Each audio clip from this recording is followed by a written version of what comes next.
Sony was founded in 1946 as Tokyo Tsushin Kogyo, which was a general electronics repair shop in Tokyo.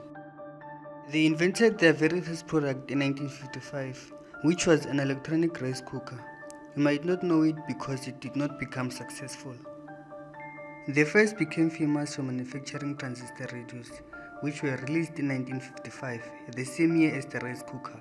However, the transistor radio was a much more successful product, and it laid the foundation for the Sony that we know today. You really feel the music with the Sony Walkman. The Sony Walkman is a tiny stereo cassette player with truly incredible sound. You really feel the music.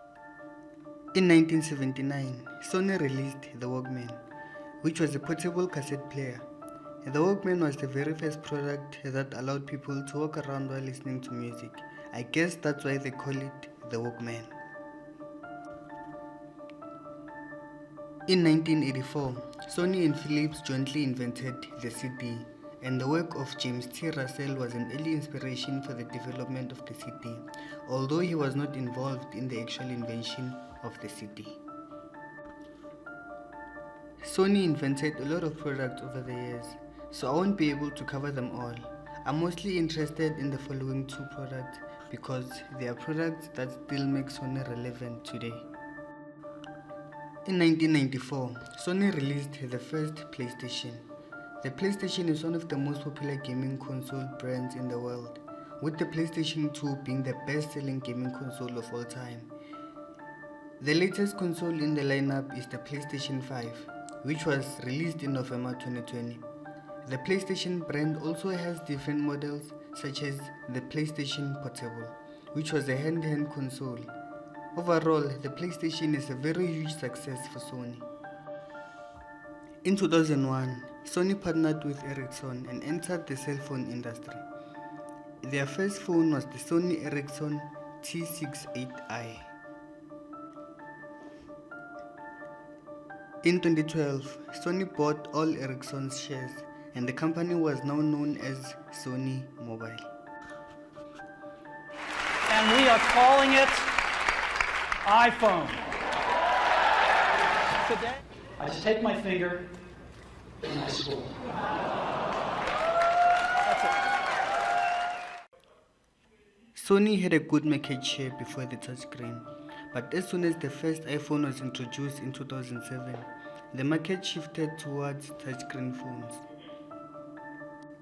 Sony was slow to adapt to this change, and its market share began to decline. In recent years, Sony has released some touchscreen phones, but they have not been as successful as its earlier models.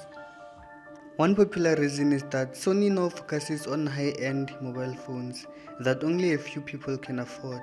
The majority of consumers would rather buy an iPhone with more money than a high-end Sony because they don't need some of the features that Sony provide. Sony might not be as successful as other smartphone manufacturers, but its cameras are in almost all the phones in the market. Sony is a major supplier of camera modules to smartphone companies, including Apple, Samsung, and Huawei. The company's sensors are known for their high quality and performance, and they are a major reason why Sony is able to command a premium price for its phones. That's why I think we should respect and appreciate Sony. It's a company that made the tech industry what it is today. It's a company that shows you that failing doesn't mean you should give up. From a failing rice cooker to the successful PlayStation, and from facing financial crisis in 2008 to bouncing back, Sony is a company that has proven its resilience and determination many times. Please leave a like and subscribe if you loved the video. Take care.